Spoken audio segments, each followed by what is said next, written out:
Ketemu lagi bersama saya, Malani Septiani. Pada kesempatan hari ini kita akan membahas tentang Kerajaan Samudra Pasai. Nah, apabila ditanyakan tentang Kerajaan Samudra Pasai, apa yang terlintas dalam pikiran kamu? Ya, Kerajaan Samudra Pasai merupakan kerajaan Islam pertama di Indonesia. Kerajaan Samudra Pasai didirikan pada tahun 1267 dengan raja pertamanya yang bernama Berhasilu yang bergelar Sultan Malik Al-Saleh. Kerajaan Samudra Pasai terletak di sebelah timur Lok Sumawe, Nanggro Aceh Darussalam dengan ibu kotanya Pasai. Nama Samudra Pasai diambil dari dua kerajaan yang digabungkan, yaitu Kerajaan Samudra dan Kerajaan Pasai. Mengapa Kerajaan Samudra Pasai dikatakan sebagai kerajaan maritim? Karena kalau kita lihat dari peta bahwa Kerajaan Samudra Pasai itu letaknya strategis, yaitu di jalur perdagangan internasional, yaitu di Selat Malaka.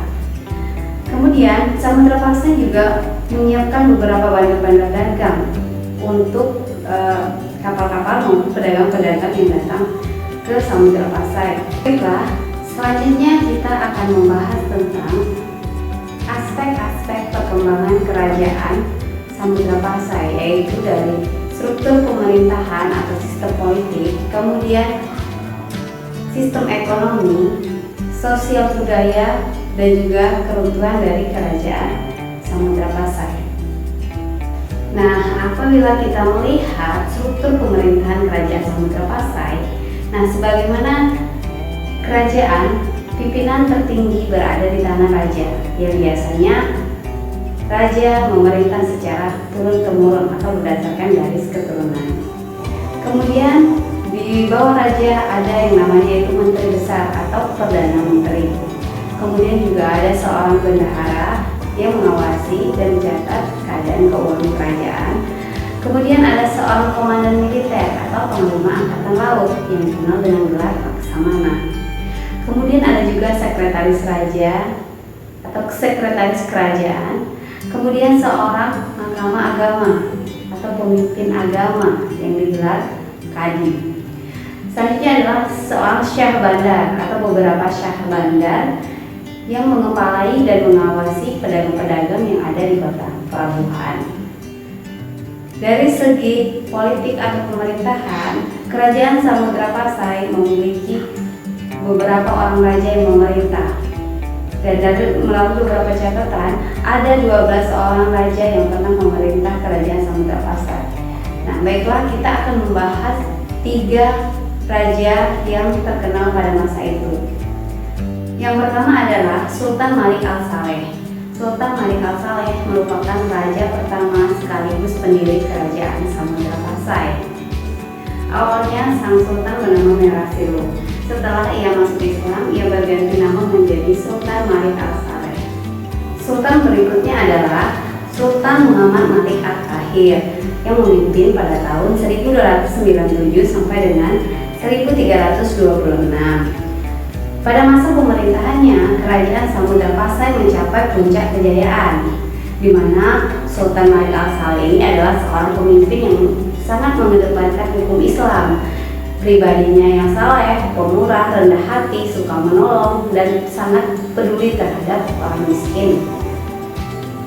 Pada masa pemerintahan Sultan Malik Al-Saleh, Samudra Pasai berkembang menjadi pusat perdagangan internasional karena banyak sekali pedagang-pedagang yang datang dari luar negeri, baik itu dari Asia, Eropa, Cina, bahkan Afrika ke Samudra Pasai.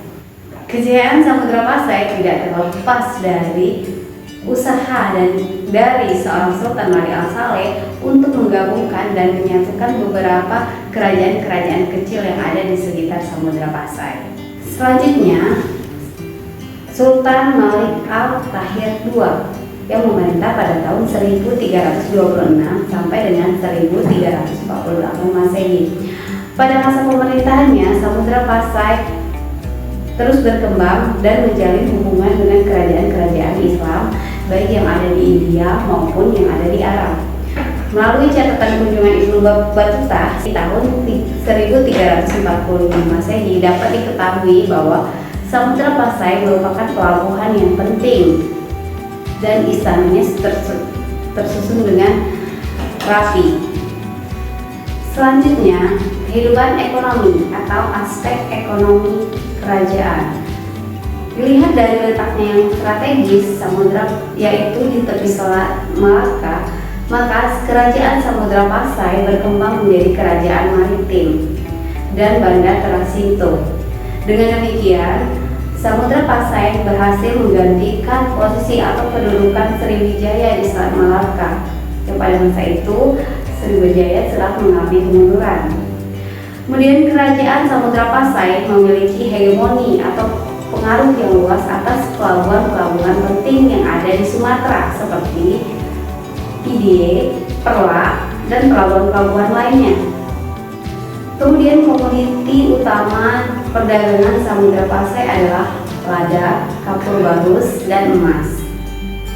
Nah, dalam perdagangan Samudra Pasai sudah mengenal sistem mata uang, yang mata uangnya itu terbuat dari emas yang dinamakan dirham. Kemudian apabila dilihat dari aspek sosial dan budaya, kerajaan Samudra Pasai selain merupakan pusat perdagangan juga berkembang sebagai pusat perkembangan agama Islam. Sebagai kerajaan besar, kerajaan ini berkembang suatu kehidupan yang menghasilkan karya tulis yang baik. Contoh karya tulisnya adalah Hikayat Raja-Raja Pasai. Kemudian Samudra Pasai juga berkembang sebagai pusat studi Islam yang menyiarkan Islam ke berbagai daerah, misalnya Minangkabau, Jambi, Malaka, Jawa, bahkan sampai ke Thailand. Dari kerajaan Samudra Pasai ini muncullah kader-kader Islam yang mampu mengembangkan Islam ke berbagai daerah. Salah satunya adalah Fathahillah yang merupakan putra Pasai yang kemudian menjadi panglima di Kerajaan Demak dan menjadi penguasa di Kerajaan Banten.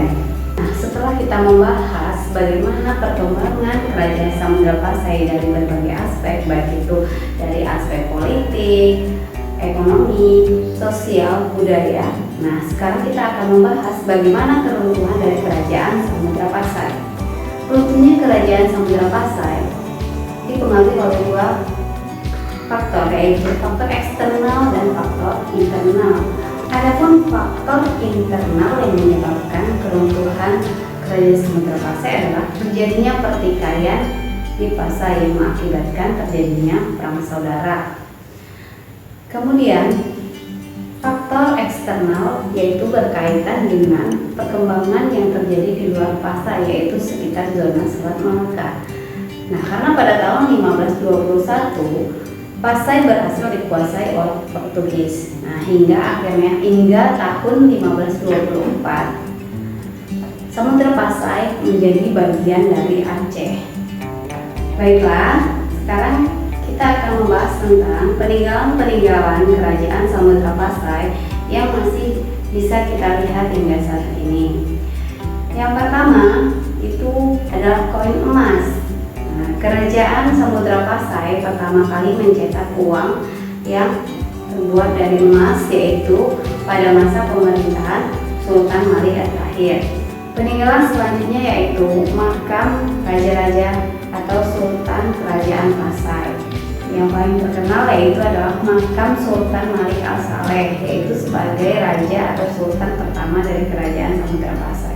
Nah, jika dilihat batu nisan Sultan Malik Al-Saleh mendapat pengaruh dari ornamen batu nisan yang berasal dari Gujarat, India. Peninggalan selanjutnya yaitu Cakradonya. Cakradonya merupakan sebuah lonceng yang terbuat dari besi yang bentuknya menyerupai stupa. Cakradonya dibuat di negeri Cina pada tahun 1409 Masehi, merupakan sebuah bentuk pemberian atau hadiah dari Kaisar Cina kepada Kesultanan Samudra Pasai. Peninggalan berikutnya adalah surat peninggalan Sultan Zainal Abidin berupa naskah yang merupakan surat atau tulisan dari Sultan Zainal Abidin pada tahun 1581 Masehi.